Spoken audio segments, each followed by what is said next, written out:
Your portfolio is more powerful than your Instagram, more powerful than your website, and it's one thing that makes the brand decide instantly whether to hire you or not.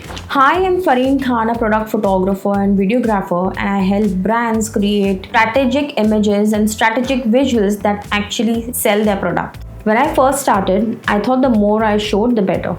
I crammed everything that I ever had shot in my portfolio, from weddings, food, portraits, and few random product shots.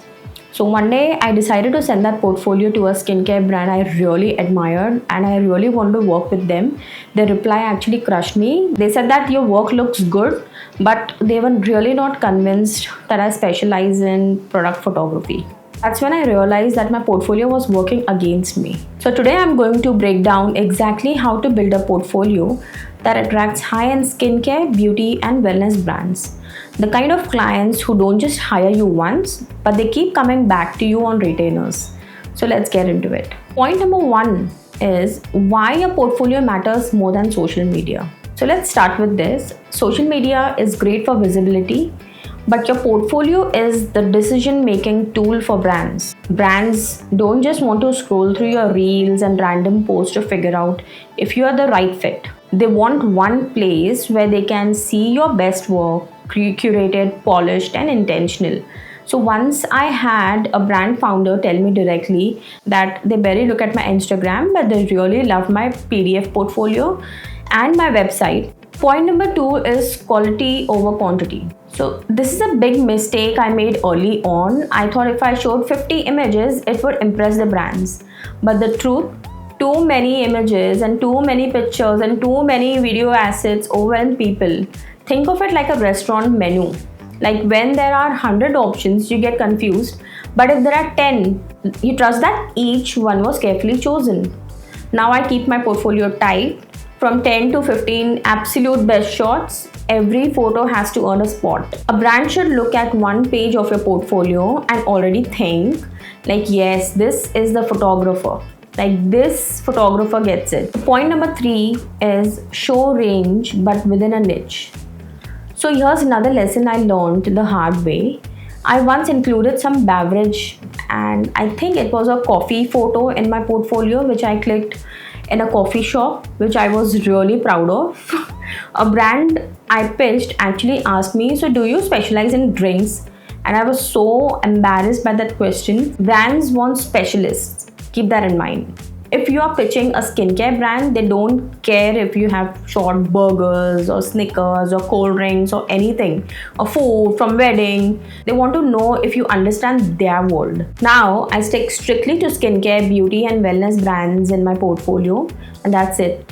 I still experiment with other things, but they never go into my professional deck. Point number 4 is show the process and not just the final shots. This one changed how clients actually saw me. So instead of just putting final photos, I started including before and after edits, lighting diagrams, even quick behind the scenes shot. If you show the client behind the scenes and how you work on each scene, this gives them trust and the decision making becomes quick. I remember sending a mood board along with BTS comparison to a client, and the client replied that it gave them confidence in working with me because they could see how I was working and not just the end result.